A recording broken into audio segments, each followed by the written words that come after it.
So Representative Jim Jordan, Republican of Ohio, appeared on Washington Watch yesterday with Family Research Council head Tony Perkins, and they talked endlessly about Obamacare and Syria. But listen to some of their proposals. The issue of the debt ceiling. Is that another vehicle that might be used to address the issue of Obamacare funding? Right, and this all may, a great point, this all may come together. Jack Lew 2 weeks ago indicated that the debt ceiling deadline date is now, I use October 15th because he said mid-October. So we know that these things are coming together, they're coming together and very quickly. September 30th is the end of the fiscal year when the continuing resolution comes due. October 15th is the debt ceiling. So it all comes together then. What I care about is let's delay Obamacare and let's make sure we put the country on a path towards a balanced budget. That to me is what makes sense. That to me is what is prudent and the right thing to do. So let's focus on getting that done. Whether it happens in the CR and or the debt ceiling, there's both opportunities are there. Or you could even take it to the issue of Syria. If the president wants to expend resources in going into Syria, maybe he should have to choose between funding Obamacare and funding a war in Syria. Choose between funding Obamacare and funding a war in Syria. Okay.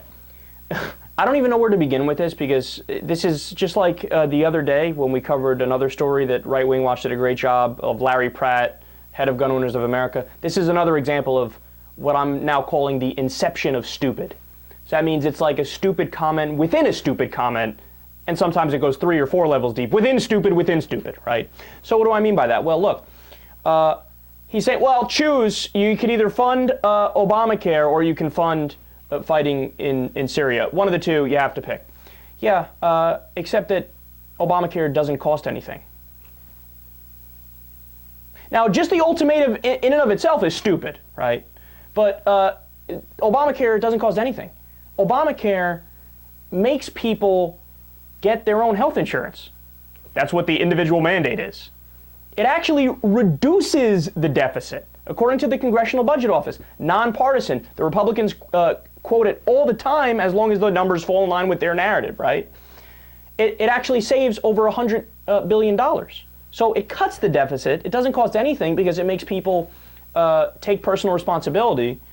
I mean, I guess what? He's saying choose to fund Medicare or Medicaid or fund fighting in Syria, but that still doesn't make any sense. Now, you guys know I'm against intervention in Syria, but that's just stupid. This guy doesn't know what he's talking about. And then also Representative Jim Jordan, he's like, yeah, well, we should delay Obamacare to balance the budget.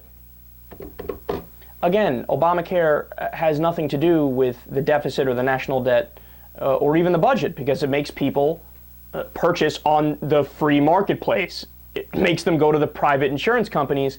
And by the way, anytime you hear Republicans talking about balancing the budget, just run for the hills. Because balancing the budget, you have to understand something. Balancing the budget, it might sound like a good idea to somebody who doesn't know anything about economics. But if you, for example, were to try to get a balanced budget amendment in place, which is what a lot of Republicans are in favor of, that would lead to a depression. Now, again, that blows people's minds. Like, what are you talking about? What could be wrong with balancing the budget? You have to understand, a government is not the same as a household. A household wants to balance a budget. A government cannot balance the budget. If you balance the budget, I mean, what do we have? Over a $16 trillion national debt. We have a 600 and some odd billion annual deficit. If you try to balance the budget, the unemployment rate, according to most studies, would be about 18%. It would shoot up to 18%. I mean, that's insane. That's a depression. But they don't. But see, these guys, they don't know anything about economics, and they've never read the studies. And they're like, "Oh, I guess balancing the budget's good because I always think it's good, and I guess I'm in favor of it because it sounds like it's good." Yeah, but you idiot, read about it. Read the studies. Listen to the economists, but they don't. They never do. And then last point on this: did you know only 7% of the American people are in favor of what they were advocating for right there? Now, what they're calling for is using Obamacare as a bargaining chip and trying to shut down the government to get what they want, shut down the government to defund Obamacare. Only 7% of the American people are in favor of it. Nobody likes that idea.